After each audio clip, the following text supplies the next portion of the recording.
executive on behalf of the state is not subject to challenge. Opening up challenge to every decision would lead to chaos and uncertainty. It would in effect put the administration in the state at a standstill. Therefore, the following standard is laid down to assess actions under Article 356 after the proclamation has been issued. A. The exercise of power by the President under Article 356 must have a reasonable nexus to the object of the proclamation. B.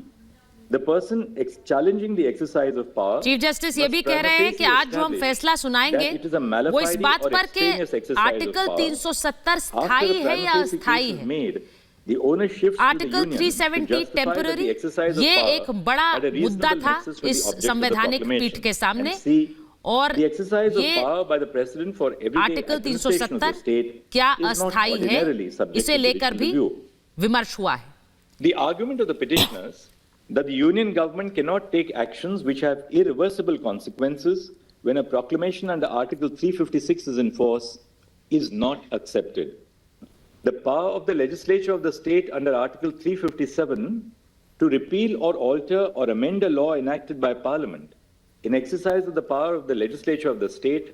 ये भी court कह रहा है कि संवैधानिक सभा, संविधान सभा की जगह विधानसभा फैसला ले सकती है या नहीं, इस पर भी फैसला, क्योंकि सबसे बड़ा जो मुद्दा रहा जिरह के दौरान वो यही रहा था कि संविधान सभा भंग हो गई, संविधान सभा ही 370 हटाने का प्रस्ताव रख सकती है, ऐसे में 370 निरस्त नहीं हो सकता है।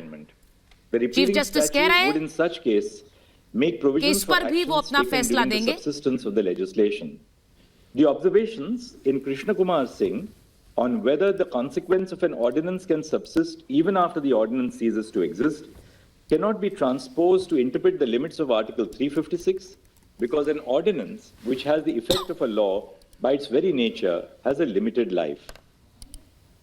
The argument of the petitioners that Parliament can only assume the lawmaking powers of the legislature of the state when the proclamation under Article 356 is issued is not accepted. The purpose of Article 357 Jammu Kashmir को जम्मू कश्मीर और लद्दाख में बांटते हुए दो union territories बनाया गया, केंद्र शासित प्रदेश बनाया गया। क्या वो संवैधानिक रूप से मान्य है? इसे लेकर भी आज पीठ फैसला सुनाएगी। Further, Article 357 does not contain a non-obstante provision which overrides Article 356. To interpret Article 357(1) as a restriction on Article 356(1)(b would be to read in a restriction which the plain terms of the Constitution do not provide.